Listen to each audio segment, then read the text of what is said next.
With strict social distancing measures in place, New York has seen its coronavirus infection rate slow. The state has recorded about 250,000 cases overall, a third of all of those in the United States. Governor Andrew Cuomo says more testing will be necessary to safely loosen restrictions. You don't know how many people were infected. You don't know what is happening on the infection rate spread. All you know is the hospitalization rate. So testing will give you, first of all, more data on how fast the infection is spreading and how fast it's spreading where.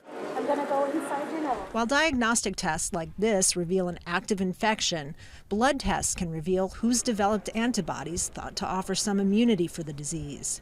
2 recent studies in California suggest exposure to the coronavirus and therefore immunity may be more widespread than thought. But scientists caution it's too soon to draw conclusions.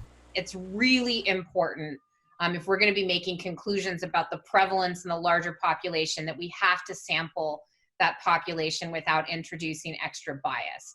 So while that study is important, we should not take that as the final word for true prevalence in our communities. New York has begun ramping up its capacity to be able to process 40,000 coronavirus tests per day. This week, the Department of Health also began approaching people outside of grocery stores like this to randomly collect 3,000 blood samples and test them for antibodies.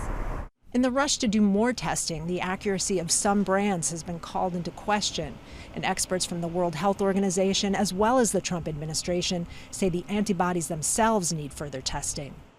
Nobody is sure whether someone with antibodies is fully protected against having the disease or being exposed again.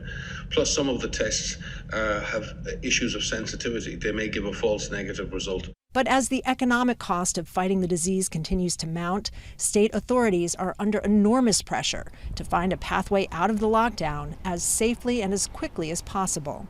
Kristen, Saloomey, Al Jazeera, New York.